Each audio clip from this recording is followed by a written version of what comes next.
lembro do professor Ernesto Guedes, quando eu lá fazia um programa de rádio na Unicinos em 1992, o Ernesto Guedes teve a capacidade, teve a gana, teve a percepção de pegar o time do Grêmio num mau momento que atravessava o Grêmio naquela época, e aceitou o meu convite de participar do nosso programa de 5 pessoas, 5 jovens jornalistas que estavam ainda no início de carreira. Eu lembro muito bem, e a partir dali eu fiz uma longa amizade e admiro muito o Ernesto Guedes até hoje, e também já sabia do seu currículo, enfim, de tudo que ele fez pelo nosso futebol. Professor Ernesto Guedes, nos conte um pouco aí da sua carreira, por onde esteve, e todos que estão aqui, incluindo esse seu amigo, temos profunda admiração por Ernesto Guedes. No nosso Brasil, o quão rico nós somos e não sabemos. Tá? Eu acredito que o maior presente que eu recebo hoje são esses profissionais que aqui estão, a vocês aqui estão presentes, e nós vamos formalizar um compromisso entre todos nós, que a partir de hoje todos nós aqui que estamos aqui vamos ser uma família, vamos intercambiar informações, experiências, tá? Porque eu digo uma coisa, falei para o Francisco Loveleto isso: experiência e conhecimento não se vende, se passa, tá? Se adquire através exatamente dessas exposições que nós estamos ouvindo aqui.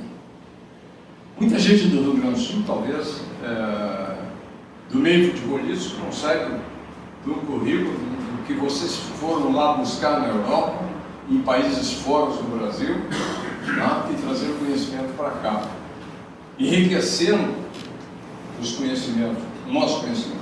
E o que nos falta,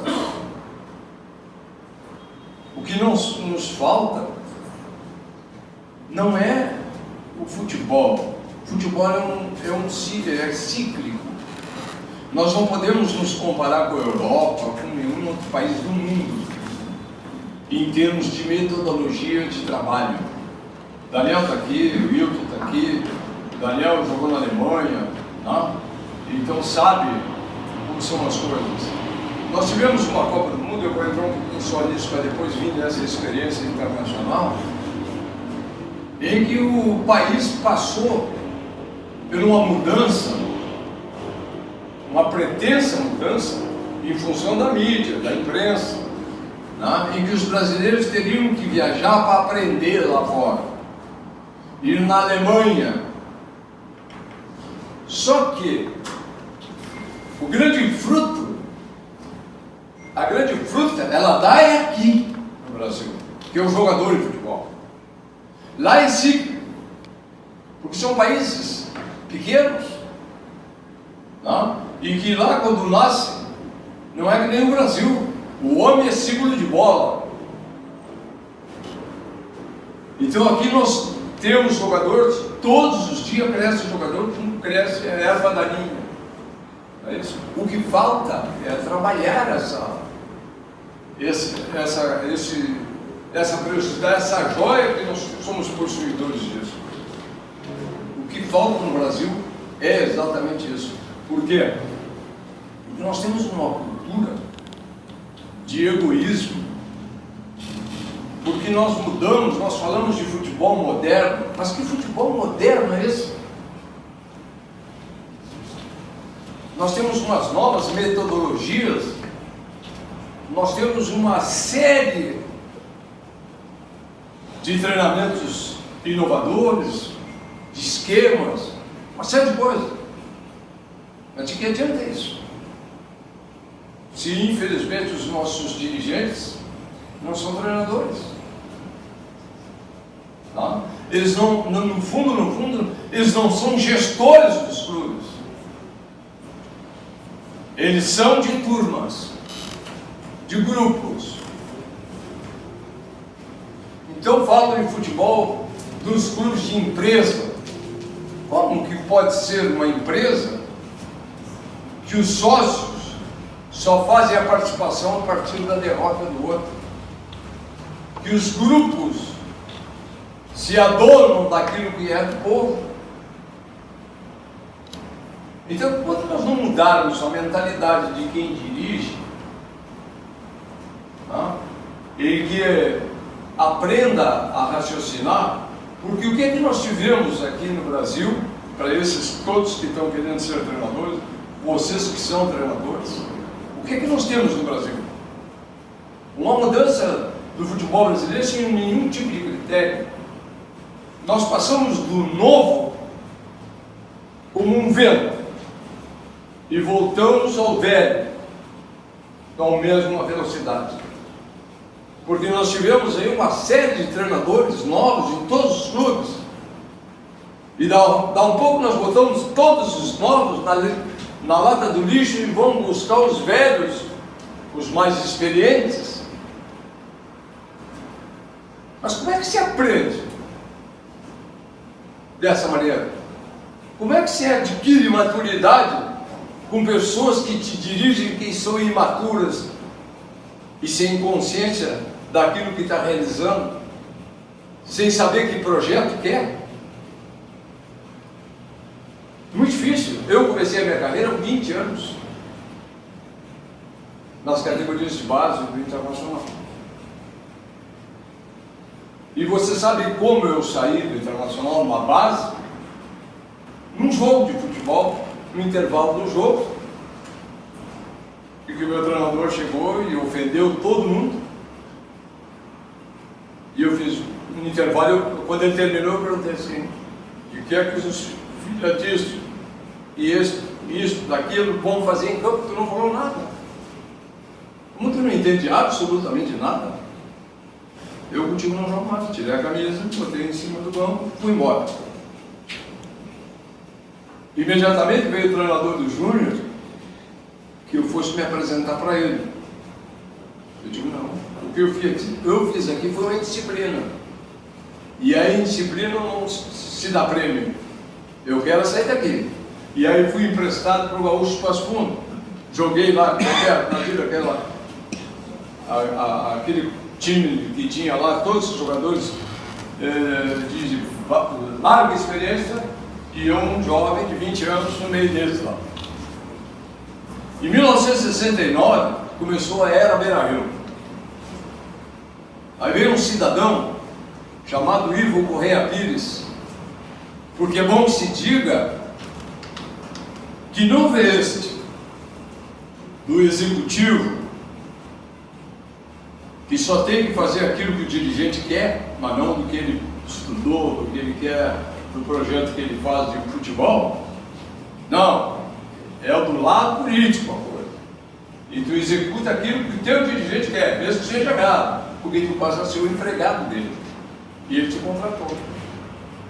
Ivo Correia Pires. Vocês ouviram, alguns mais velhos, os outros mais novos, pela história do futebol, na famosa era dos mandarins. Mas a filosofia era dele, Ivo Correia Pires. E ele era um cara que acompanhava a base na época de jornalista, escrevia chutes de chuteiros, uma crônica na última hora, e ele, aonde tinha jogo de júnior, ele ia, e ele ficou me conhecendo através disso.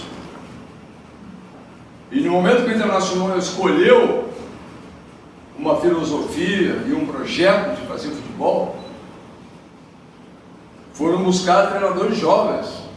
Dalton Menezes para o time profissional, Marco Eugênio para as categorias de juvenil na época, que hoje é o júnior, e eu passei a ser o treinador infantil e infanto-juvenil. E quando me fizeram o convite, eu estava em Passo Fundo jogando futebol, 20 anos. Eu vou, mas só com uma condição: eu boto meus dirigentes. Eu joguei em todas as bases, porque eu não vou formar dirigente. Eu quero entrar lá, formar jogadores homens, porque nem todos vão ser atletas, mas tem que obrigatoriamente ser cidadãos. E o que eu vi na base foi a base ser trampolim para dirigente ser promovido, e não jogador de futebol. Ah, mas você vai vir como diretor? Não, eu estou indo. Eu Estou dizendo como é que eu quero. Para ir. E vim, aceitar. O senhor sabe quem é que eu botei nos meus departamentos? O professor diretor geral do Colégio Júlio de Castilho, que era a maior escola pública do estado na época. Professor Francisco Jardim, pró-reitor da PUC, diretor das escolas particulares de Porto Alegre. Doutor Cristóvão Colombo dos Reis Miller. Todos eles me disseram assim: mas nós não entendemos de futebol. Não, você não tem que entender de futebol, tem que entender de educação. De futebol entendo eu. Eu quero que vocês acompanhem meus atletas, eduquem, e comecei a proibir uma série de coisas, de atitudes dos atletas, comportamentos.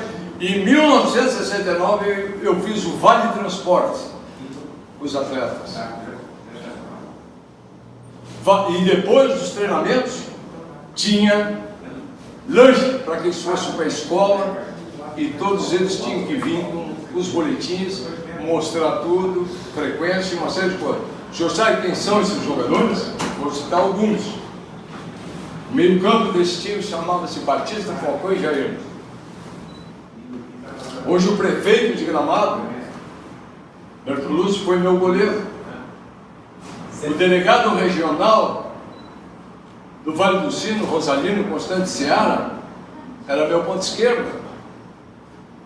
O Casimiro, que foi chefe da Polícia Federal no Rio Grande do Sul, foi meu lateral direito. O Rogério Amaral era meu goleiro, mandei ele estudar porque ele era baixinho. Graças a mim ele é jornalista. Vereador Brotani. Estão entendendo como é que é o negócio? Então, eu tive esse privilégio, né, de trabalhar na base, e é uma das coisas que eu mais gosto até hoje. E seja onde eu for na minha vida, aonde eu trabalhei em seleções fora do Brasil, no mundo árabe, no Bahrein, o Nilton esteve lá comigo, o meu preparador físico no Bahrein, eu acabei com aquele negócio dos príncipes indicam, botem só do clube fulano e beltrano. Não, eu ia lá assistir os treinamentos de times, e o maior jogador que apareceu, eu tirei ele de um time da terceira divisão do Bahrein, o Talal. Não, porque era um time da terceira e de pobre, que treinava no Paralipípedo. E não podia ser convocado, porque era dos príncipes. Mais ou menos parecido aqui com o que nós temos no Brasil, né? Em que os lobbies se sobrepõem à qualidade. Então, na base, se sofre muito com isso.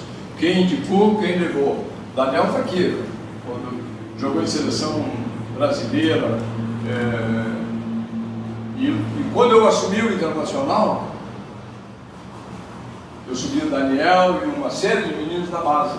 E eu fazia um rodízio do infantil, porque eu fui lá ver todos os treinamentos. Eu me criei ali, comecei minha carreira ali. Então eu não vou chegar lá em cima do profissional e me esquecer o que acontece lá embaixo. O Wilton, eu ia jogar um jogo contra o Juventude em Caxias, do Campeonato Brasileiro.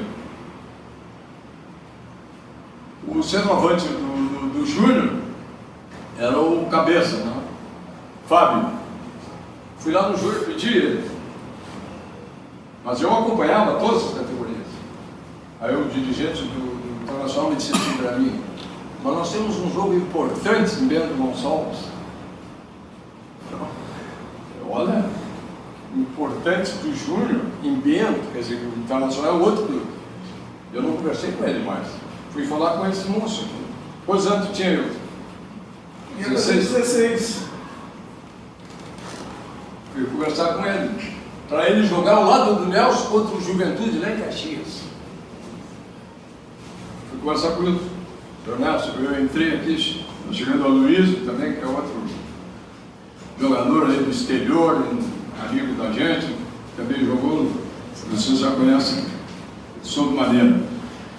Então eu cheguei e fui conversar com o Wilton. E o Wilton me mostrou uma maturidade naquele momento impressionante. Porque disse: senhor Nelson, eu estou aqui porque eu quero chegar lá. Se a oportunidade veio, eu sei que ela não é uma coisa em que eu vá nesse momento, o senhor me ajude.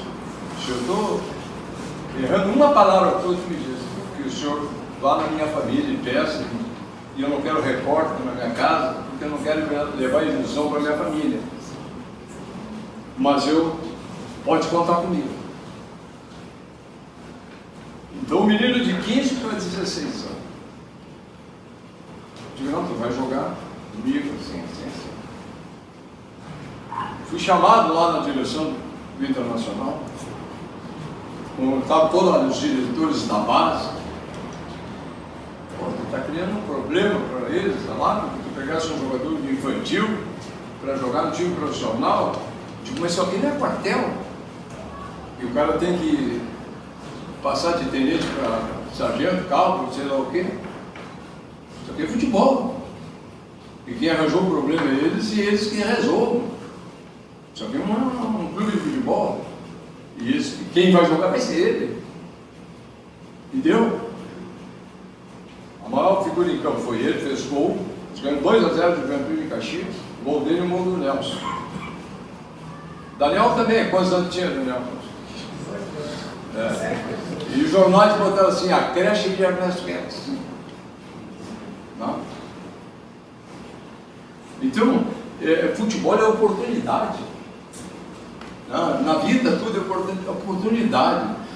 O futebol hoje, para quem quer ser treinador, para quem quer ser jogador, aqui ou lá fora, tem uma coisa que chama-se relacionamento. Se relacionar. Porque hoje nós temos a capacidade, ela infelizmente, ela vem em segundo plano. Mas para te mostrar que tu é capaz, tu vai ter que atravessar uma barreira muito grande de lobby e de interesses empresários. Eu trabalhei em mais de 57 clubes na minha vida. Eu fiz e ajudei os grandes empresários que hoje estão aí no Brasil. Eu testemunho do Gilmar Veloso, por exemplo, que era empregado de um amigo meu. Disse, nossa, eu tenho um cara para botar no futebol. Quer entrar no futebol? Manda lá para o Taquarense que eu estou fazendo no clube empresa. Gilmar Veloso. Machado. Delcio Sonda. Que fui eu que botei no futebol. Francisco Noveleno, presidente da federação. Então, moçada, nós temos que nos unirmos aqui, trocarmos ideias, acolhermos, respeitarmos o conhecimento, porque hoje não se respeita. Eu tive umas brigas muito grandes com o Chico Noveleno, por isso, porque demasiada interferência nos clubes para botar para profissionais. Ok. Exato. E às vezes as profissionais até que estavam às portas, já quase que acertado com os clubes, vinha um outro lá e de repente, olha, não vai dar hoje. Por isso. Então hoje, graças a Deus, ele mudou o comportamento, ajuda. Quem precisar, ajuda, mas não interfere. Porque todos nós precisamos de uma ajuda. Você sabe por que o Paulo Autori virou treinador? No exterior? Quando ele foi para Portugal? Porque lá queriam o Marinho Pérez. Porque eles queriam um jogador que tinha jogado na seleção brasileira. O Paulo Autori não tinha jogado. Aí ele convidou o Marinho Pérez, foi de treinador. E eles coisas, mas tu que vai treinar? Eu não vou treinar. Não. O Luiz Felipe Scolari. Isso acontece bastante. Não, vou te contar do Luiz Felipe Scolari. Por que o Luiz Felipe foi para o exterior? Você sabe? Dalton Menezes era o treinador de Juventude. O Dalton não pegava um teco-teco daqui e dali outra esquina. E tinha uma excursão ao mundo árabe. Aí ele botou o Luiz Felipe. O Luiz Felipe foi e não voltou mais. Ficou por lá. Quando voltou, aqui no Brasil, ele só saiu do Rio Grande do Sul por meio intermédio. E eu que tirei ele daqui do Rio Grande do Sul para fora. Fui eu que botei ele no Brasil de Pelotas. Quando ele veio, meu amigo, meu irmão, agora quando ele estava no Grêmio, eu fui conversar com ele, ele disse, vai lá na minha casa. Ele ia para a China. Eu digo, tu pode ir para onde tu quiser. A China minha é aqui. Tá? Eu tenho um neto de 3 meses, de 3 anos, que eu, na época, não tinha 3 anos, né? E é meu nome. Tenho meus filhos, tenho tudo. Vamos ver. Esse aqui foi lá comigo, para todos esses países. Chegou um ponto, quando nós voltamos no Brasil, ele perguntou assim, nós ia para Brasília, né? Não, era interior. Ele perguntou assim, e não fala a nossa língua? Não. Então, moçada, vamos aprender fundamentalmente uma coisa, quem é jovem está aqui, aprender língua. Tá? Essa é a essência. Entender que o futebol é o segundo plano. A liderança, a vontade, a determinação é que levam as pessoas ao sucesso. Mas fundamentalmente o idioma. Quem não souber falar nada, não sai daqui. Entendeu? E aí o resto fica fácil, né, professor? Vocês concordam? Eu não vou me alongar mais, porque senão nós vamos até amanhã aqui conversando. Tá bom? Tá certo. Mas já sabendo disso, Tá. já vamos conversar, fazer uma reunião entre todos nós que estamos aqui, lá na Federação Gaúcha de Futebol, com o Francisco Noveleto, que eu já marquei. Todos esses que estão aqui vão participar lá. Porque eu tenho uma reunião lá exatamente para a gente começar a botar as coisas nos seus devidos lugares e fazer da Federação uma Casa da Cultura. Verdade. Com certeza seremos bem recebidos na presidente Noveleto.